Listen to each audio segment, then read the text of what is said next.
नमस्कार। दोपहर समाचार में आपका स्वागत है।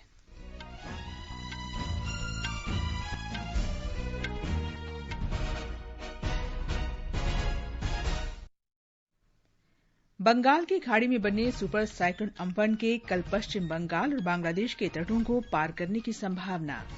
राहत और बचाव कार्य के लिए पश्चिम बंगाल और ओडिशा के तटीय क्षेत्रों में एनडीआरएफ की टीमें तैनात। प्रधानमंत्री नरेंद्र मोदी ने तूफान से निपटने के लिए की गई तैयारियों की समीक्षा की। गृहमंत्री अमित शाह ने प्रभावित राज्यों को केंद्र की सहायता का आश्वासन दिया। गृह मंत्रालय ने मजदूरों को उनके गृह राज्य पहुंचाने के लिए राज्यों को रेलवे के साथ पूरा सहयोग करने को कहा। स्वास्थ्य मंत्रालय ने कार्यस्थलों पर कोविड-19 को फैलने से रोकने के उपायों के बारे में दिशा निर्देश जारी किए। राज्यों और केंद्र शासित प्रदेशों ने लॉकडाउन के चौथे चरण के लिए दिशा निर्देशों की घोषणा की। कई रियायतों के साथ आर्थिक गतिविधियों को बढ़ावा। और देश में कोविड-19 से स्वस्थ होने वालों की दर 38.73% हुई। आईसीएमआर ने देश भर में जांच सुविधाएं बढ़ाई।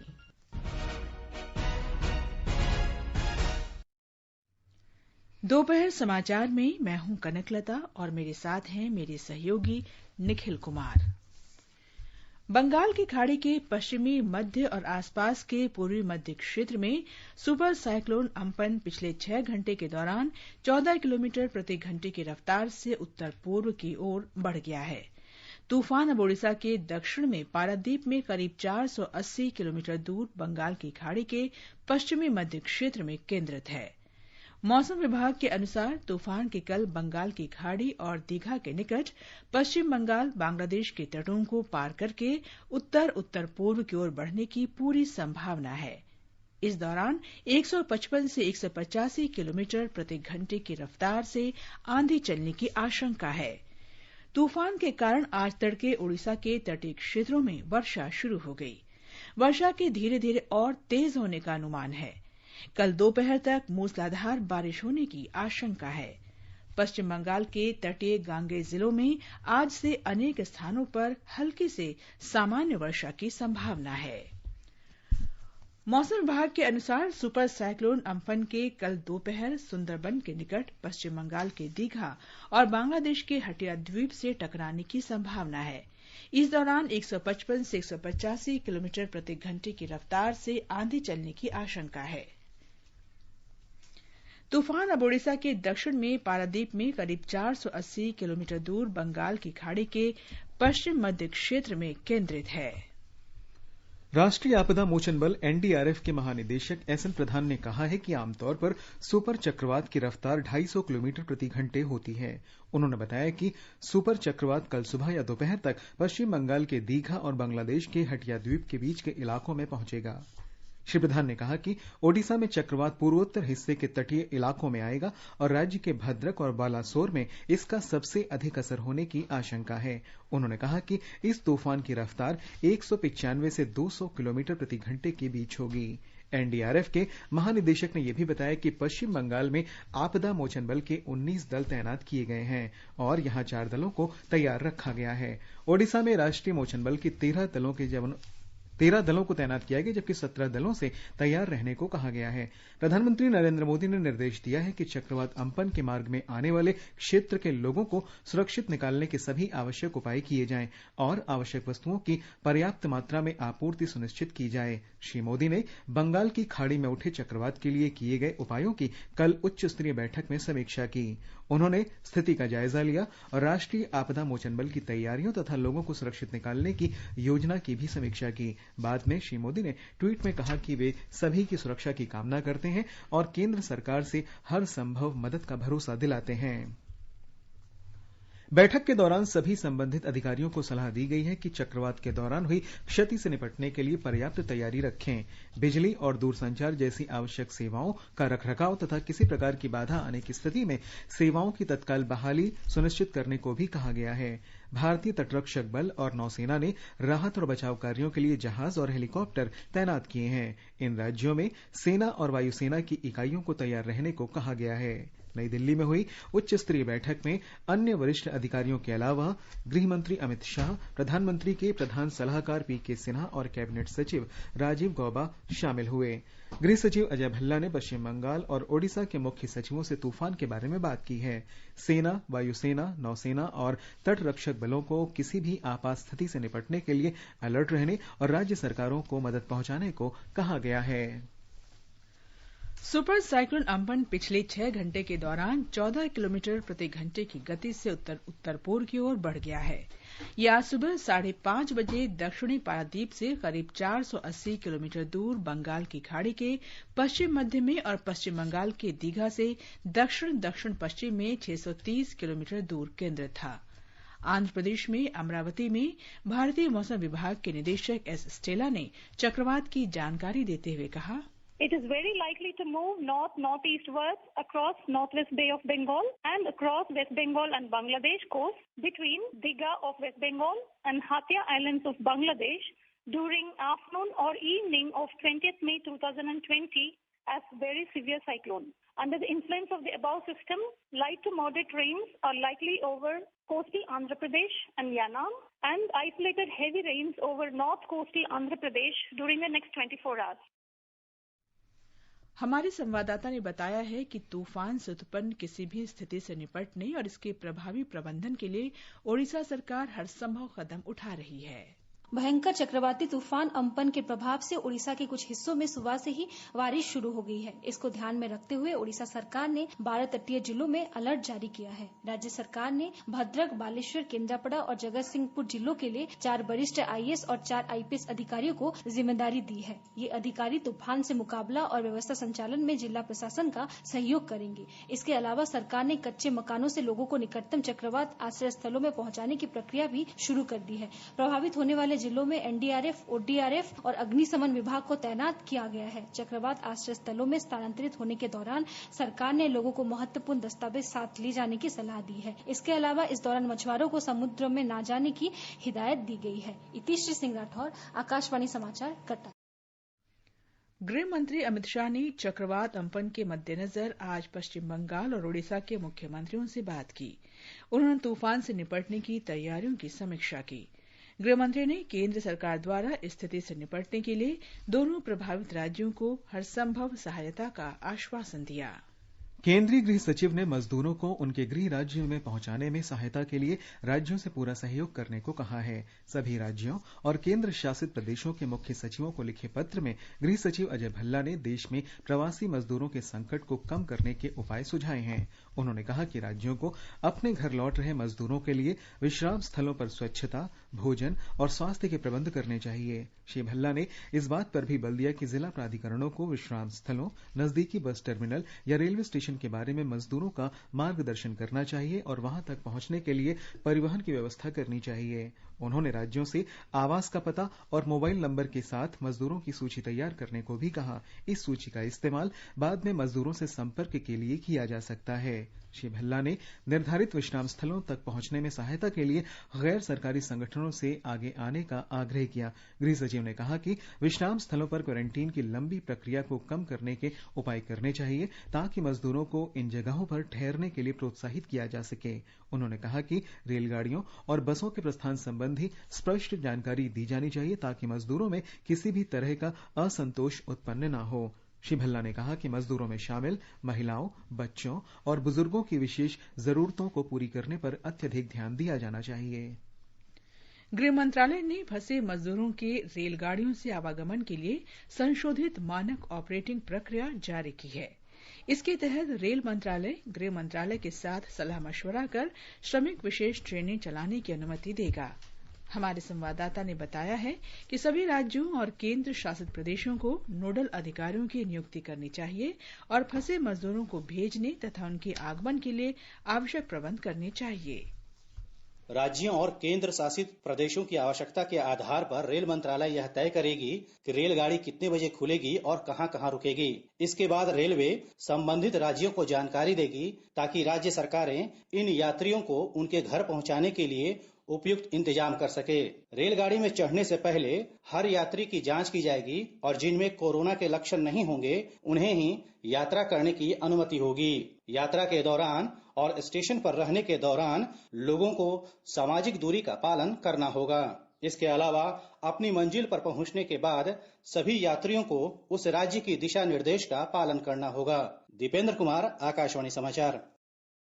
रेल मंत्री पीयूष गोयल ने कहा है कि रेलवे ने 1565 श्रमिक विशेष रेलगाड़ियों के जरिए 20 लाख से अधिक मजदूरों को उनके घर भेजा है। उन्होंने आज ट्विटर संदेश में कहा कि उत्तर प्रदेश में मजदूरों को घर भेजने के लिए 837, बिहार में 428 और मध्य प्रदेश में 100 विशेष रेलगाड़ियों की अनुमति दी गई है। ये समाचार आकाशवाणी से प्रसारित किए जा रहे हैं। ताजा समाचार जानने के लिए आप हमारे Twitter handle @AIR News Hindi को फॉलो कर सकते हैं। ये आकाशवाणी है। और आगे बढ़ने से पहले मुख्य समाचारों पर एक नजर। बंगाल की खाड़ी में बने सुपर साइक्लोन अम्पन के कल पश्चिम बंगाल और बांग्लादेश के तटों को पार करने की संभावना। राहत और बचाव कार्य के लिए पश्चिम बंगाल और ओडिशा के तटीय क्षेत्रों में एनडीआरएफ की टीमें तैनात।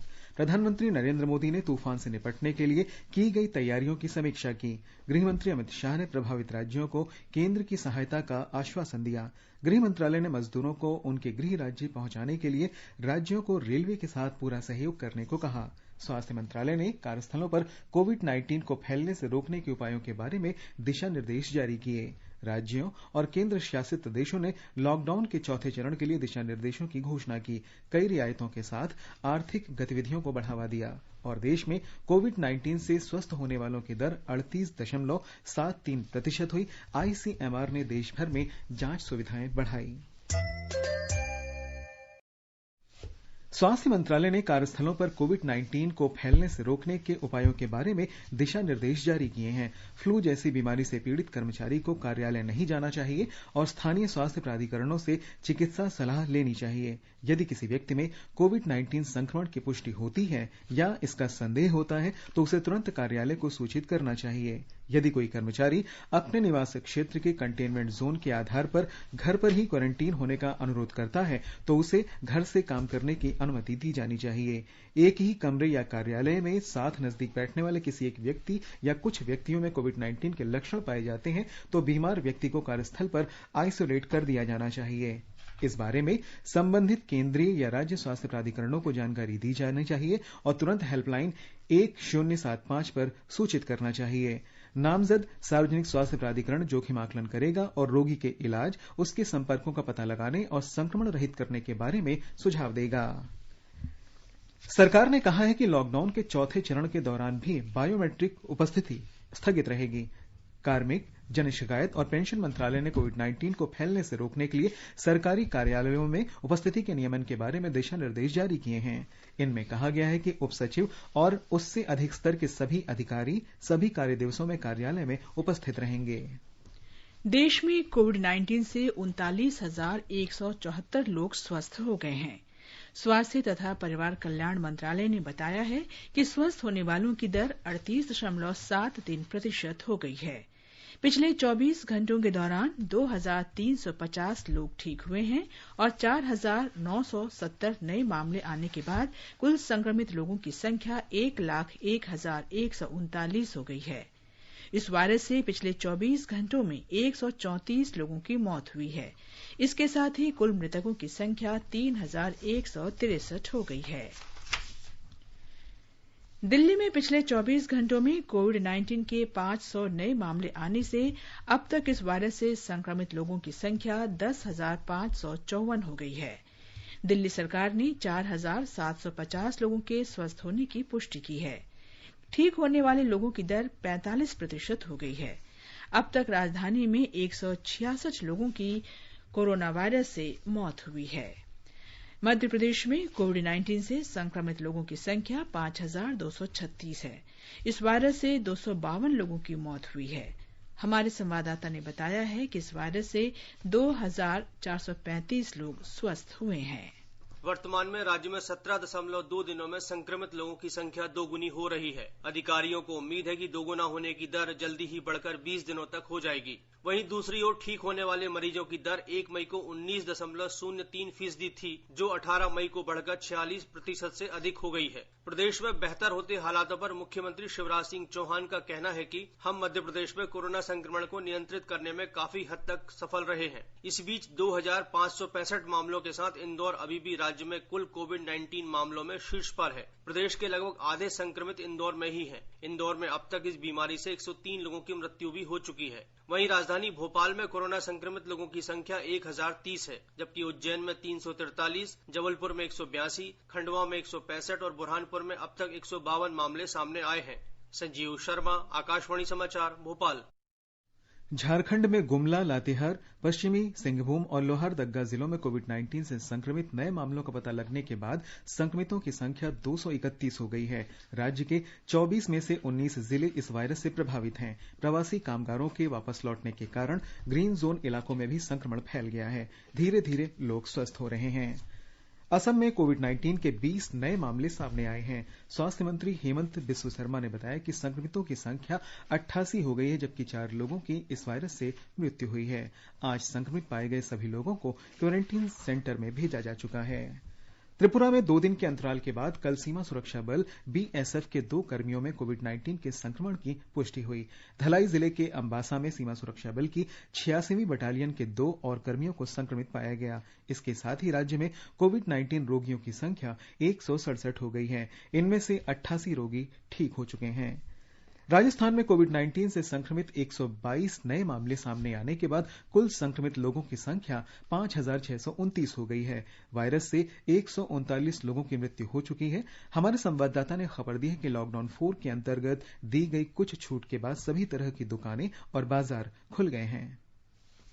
आकाशवाणी लॉकडाउन के चौथे चरण के दिशा निर्देश आने के बाद आज कंटेनमेंट जोन को छोड़ प्रदेश के ज्यादातर शहरों में बाजार खुल गए हैं। सड़कों पर यातायात भी बढ़ गया है। हालांकि राज्य के 13 जिलों के सभी शहर और पंचायत समितियां रेड जोन घोषित की गई हैं। यहां अभी भी कई तरह के प्रतिबंध जारी रहेंगे। परिवहन विभाग ने प्रदेश के अंदर तथा दूसरे राज्यों के लिए सार्वजनिक परिवहन सेवाएं शुरू करने की कवायद तेज कर दी है। बड़े और छोटे उद्योगों में भी फिर काम शुरू होने से लाखों श्रमिकों को रोजगार मिलने की राह आसान हुई है। उम्मीद की जानी चाहिए कि आने वाले दिनों में अब प्रवासी श्रमिकों के पलायन का सिलसिला भी थमेगा। जितेंद्र द्विवेदी, आकाशवाणी समाचार, जयपुर। आकाशवाणी का समाचार सेवा प्रभाग विशेषज्ञों की राय कार्यक्रम में कोविड-19 पर वरिष्ठ चिकित्सा विशेषज्ञों की राय प्रसारित करता है। आकाशवाणी से बातचीत में नई दिल्ली सफदरजंग अस्पताल के वरिष्ठ डॉक्टर एम.के. सेन ने बताया कि ये जांच का समय है। उन्होंने कहा कि हमें लॉकडाउन 4 में भी नियमों का पालन करना चाहिए। ये घड़ी एक परीक्षा की घड़ी है। ये वक्त हमें और भी अधिक मात्रा में संयम और सुरक्षा और अनुशासन, ये चीजों का ध्यान में रखना है। जो लॉकडाउन के मूल मंत्र हैं, जैसे कि सोशल डिस्टेंसिंग हुआ या स्वच्छता, cleanliness, use of mask, hand washing, इसको हमें निरंतर इसका पालन हमें करते रहना होगा। अभिनेत्री सोनम कपूर ने लोगों से गैर जरूरी यात्राओं से बचने की अपील की है। कोरोना वायरस के चलते मेरी आप सबसे अपील है कि अपने तथा दूसरों के बचाव के लिए कुछ चीजों का ध्यान रखें। जब तक बहुत आवश्यक ना हो तब तक ट्रेन से गैर जरूरी यात्राएं ना करें। रेलवे स्टेशन और प्लेटफॉर्म पर जहां अधिक भीड़ होती है वहां इन्फेक्शन फैलने का खतरा भी अधिक होता है। इसलिए अपनी तथा दूसरों की सुरक्षा के लिए इन स्थानों पर जाने से बचे तथा अपने ट्रेन यात्राओं को पोस्टपोन कर दे। आप जहां भी हैं वहीं रहिए। कोविड-19 से लड़ने के लिए जहां डॉक्टर और पुलिस सबसे आगे हैं, वहीं कुछ अन्य लोग विज्ञान और नवाचार के माध्यम से भी कोरोना वायरस के फैलाव को रोकने में अपना योगदान दे रहे हैं। तेलंगाना में बीएससी इलेक्ट्रॉनिक्स की छात्रा स्नेहा ने कोविड-19 स्मार्ट वॉच और social distance alert identity card विकसित किया है। ये कोरोना वायरस के प्रसार के बारे में लोगों को सचेत करेंगे।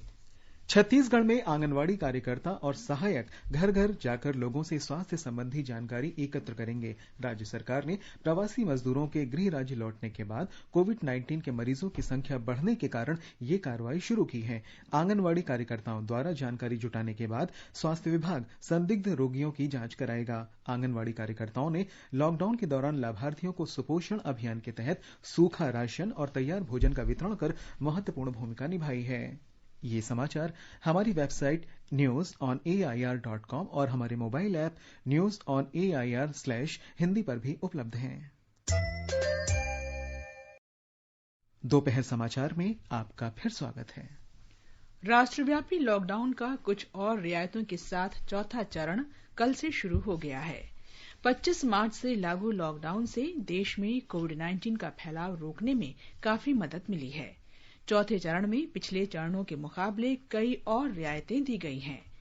केंद्र ने राज्यों और केंद्र शासित प्रदेशों को रेड, ऑरेंज और ग्रीन जोन निर्धारित करने की अनुमति दी है। राज्य और केंद्र शासित प्रदेश केंद्रीय स्वास्थ्य मंत्रालय के मानकों के अनुसार जिला, सब डिवीजन या नगर पालिकाओं को इन 3 अलग अलग जोन में बांट सकेंगे। हमारे संवाददाता ने बताया है कि गृह मंत्रालय ने उन सभी गतिविधियों की सूची जारी की है जिन पर अगले 14 दिन तक रोक रहेगी।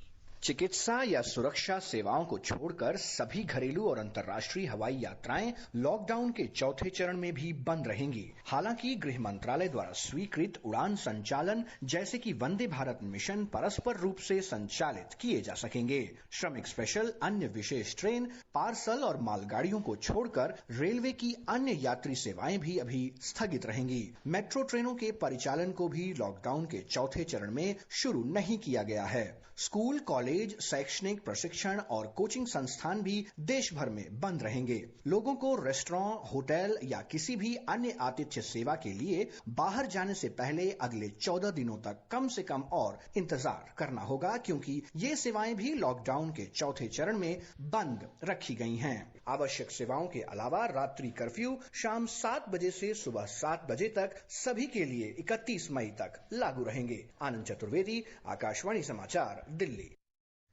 उत्तर प्रदेश सरकार ने 31 मई तक बढ़ाए गए लॉकडाउन के बारे में नए दिशा निर्देशों का पालन करने को कहा है।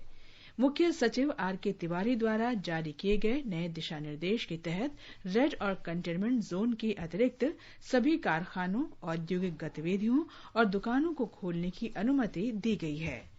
हमारे संवाददाता ने बताया है कि रेहड़ी पटरी वालों और फेरी वालों को भी काम करने की अनुमति दी गई है। राज्य में रात में धारा 144 पहले की तरह लागू रहेगी और आवश्यक सेवाओं के अलावा किसी भी वाहन को चलने की अनुमति नहीं दी जाएगी। नए दिशा निर्देशों के मुताबिक निजी वाहनों के जरिए राज्य में आवागमन को अनुमति दे दी गई है। दोपहिया वाहनों पर पीछे किसी व्यक्ति को बैठने की अनुमति नहीं होगी, हालांकि महिलाएं पीछे बैठ सकती हैं। 4 पहिया वाहनों और ऑटो रिक्शा को अनुमति दे दी गई है। ऑटो रिक्शा में चालक के अलावा सिर्फ 2 लोग ही बैठ सकेंगे। निजी 4 पहिया वाहनों में भी केवल 2 लोग बैठ सकेंगे, हालांकि 2 बच्चों को भी साथ में बैठने की अनुमति दी गई है। आदेश के मुताबिक राज्यों की सहमति से उनके बीच बसों के आवागमन को फिलहाल अनुमति नहीं दी गई है और इसके लिए अलग से आदेश जारी किया जाएगा। बारात घरों को भी छूट दे दी गई है, लेकिन शादी जैसे किसी भी आयोजन में 20 से ज्यादा लोग शामिल नहीं हो पाएंगे। नए दिशा निर्देशों के मुताबिक शहरों में बाजार अलग अलग इलाकों में अलग अलग दिनों में खुलेंगे, जिसका फैसला जिला स्तर पर किया जाएगा। सब्जी मंडियां सुबह 4 बजे से लेकर 7 बजे तक खुलेंगी। हालांकि साप्ताहिक मंडियों को लगाए जाने की इजाजत सिर्फ ग्रामीण क्षेत्रों में ही दी गई है। सुशील चंद्र तिवारी, आकाशवाणी समाचार, लखनऊ। इस बीच केंद्र सरकार ने स्पष्ट किया है कि लॉकडाउन प्रतिबंधों में दी गई व्यापक छूट के बावजूद राज्य सरकारें गृह मंत्रालय के दिशा निर्देशों में उल्लिखित प्रतिबंधों की अनदेखी नहीं कर सकती।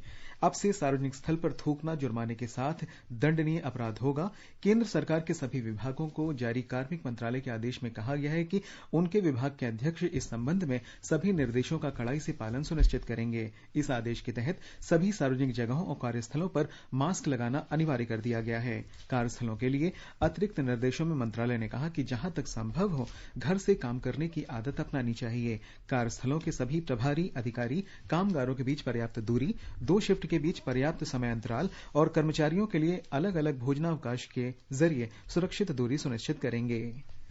भारतीय आयुर्विज्ञान अनुसंधान परिषद ICMR ने कहा है कि कोविड-19 का पता लगाने के लिए देश भर में अब तक 24,04,267 नमूनों की जांच की जा चुकी है। पिछले 24 घंटों के दौरान 1,01,475 लोगों की जांच की गई। इस बीच ICMR जांच सुविधा बढ़ाने के लिए सरकारी और निजी जांच केंद्रों को मंजूरी दे रहा है। अब तक कोविड-19 की जांच के लिए 385 सरकारी और 158 निजी जांच केंद्रों की मंजूरी दी गई है। मुस्लिम पर्सनल लॉ बोर्ड के संस्थापक और शिक्षाविद कमाल फारूकी ने कहा है कि लॉकडाउन आगे बढ़ाने का निर्णय सही लिया गया है। अल्पसंख्यक आयोग के पूर्व अध्यक्ष श्री फारूकी ने मुस्लिम समुदाय से रमजान के आखिरी जुमातुल विदा और ईद उल फितर की नमाज सरकार की दिशा निर्देशों के अनुसार ही अदा करने की अपील की है। गवर्नमेंट ने 31 मई तक लॉकडाउन को और एक्सटेंड किया है। मैं समझता हूं कि ये बिल्कुल सही कदम है और खुसूसी तौर पर मुसलमानों से दरख्वास्त है कि जिस तरह से आपने इससे पहले तमाम मजहबी जितने भी आपके अरकान थे उसको पूरा किया, बिल्कुल उसी तरह से आप कैसे हालात के अंदर हमको किस तरह से करना चाहिए मामलात को। ईद की नमाज ईदगाह में नहीं होगी, घर में अगर लोग बाग हैं तो उसके तरीके बतलाए गए हैं। ईद की नमाज आप किस तरह से घर पर अदा करिए। किसी किस्म की भी कहीं हमको बाहर सोशल डिस्टेंसिंग के साथ ही अगर मिलना है तो मिले, वरना कोशिश कीजिए कि कहीं किसी से मुलाकात ना हो। और ये एक सख्त टाइम है पूरे मुल्क के लिए, पूरी दुनिया के लिए। अल्लाह ताला से दुआ कीजिए कि ये जितनी जल्द भी ये बीमारी खत्म हो। लद्दाख कोरोना मुक्त हो चुका है। अब इस केंद्र शासित प्रदेश में एक भी सक्रिय मामला नहीं है। 19 रोगी लेह जिले में उपचार के बाद ठीक हो गए हैं। 17 रोगियों को अस्पतालों से छुट्टी दे दी गई है और 2 लोगों को आज छुट्टी दे दी जाएगी।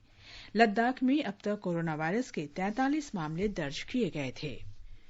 केंद्रीय मानव संसाधन विकास मंत्री रमेश पोखरियाल निशंक ने कहा है कि जो बच्चे विदेश में पढ़ाई करना चाहते थे लेकिन कोविड-19 के कारण अब वे देश के इंजीनियरिंग कॉलेजों में प्रवेश पाने के इच्छुक हैं, उन्हें संयुक्त इंजीनियरिंग परीक्षा जेईई मेंस के लिए आवेदन का मौका दिया जाएगा।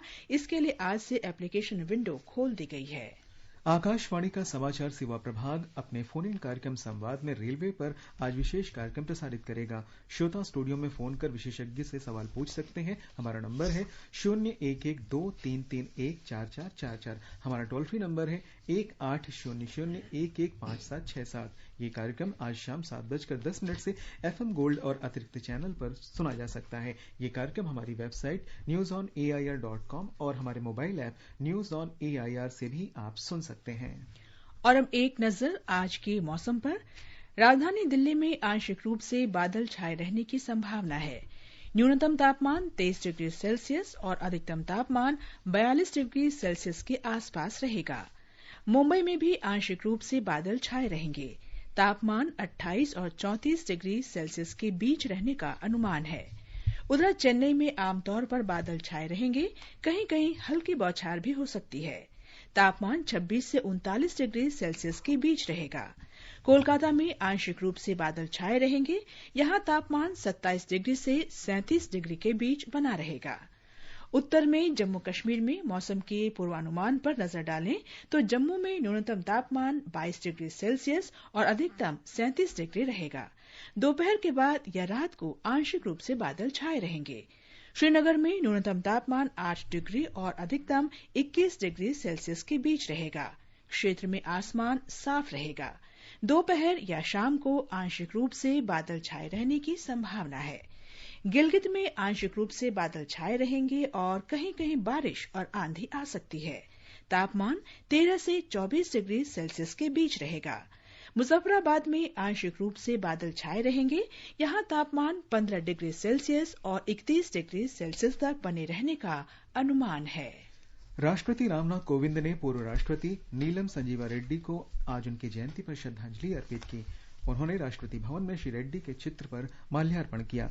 उपराष्ट्रपति एम वेंकैया नायडू ने भी श्री रेड्डी को श्रद्धांजलि अर्पित की। उन्होंने ट्वीट संदेश में कहा कि वे एक कुशल प्रशासक और सादगी से जीवन व्यतीत करने वाले उच्च विचारों के व्यक्ति थे। जम्मू कश्मीर में पाकिस्तानी सेना ने आज फिर संघर्ष विराम का उल्लंघन किया।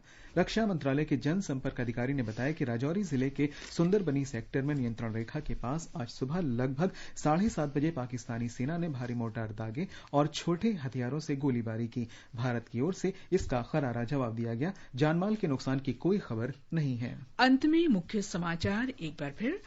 बंगाल की खाड़ी में बने सुपर साइक्लोन अम्पन के कल पश्चिम बंगाल और बांग्लादेश के तटों को पार करने की संभावना। राहत और बचाव कार्य के लिए पश्चिम बंगाल और उड़ीसा के तटीय क्षेत्रों में एनडीआरएफ की टीमें तैनात। प्रधानमंत्री नरेंद्र मोदी ने तूफान से निपटने के लिए की गई तैयारियों की समीक्षा की। गृहमंत्री ने प्रभावित राज्यों को केंद्र की सहायता का आश्वासन दिया। गृह मंत्रालय ने मजदूरों को उनके गृह राज्य पहुंचाने के लिए राज्यों को रेलवे के साथ पूरा सहयोग करने को कहा है। स्वास्थ्य मंत्रालय ने कार्यस्थलों पर कोविड-19 को फैलने से रोकने के उपायों के बारे में दिशा निर्देश जारी किए। राज्यों और केंद्र शासित प्रदेशों ने लॉकडाउन के चौथे चरण के लिए दिशा निर्देशों की घोषणा की। कई रियायतों के साथ आर्थिक गतिविधियों को बढ़ावा। और देश में कोविड-19 से स्वस्थ होने वालों की दर 38.73% हुई। आईसीएमआर ने देश भर में जांच सुविधाएं बढ़ाई। इसके साथ ही दोपहर समाचार का ये अंक समाप्त हुआ। नमस्कार।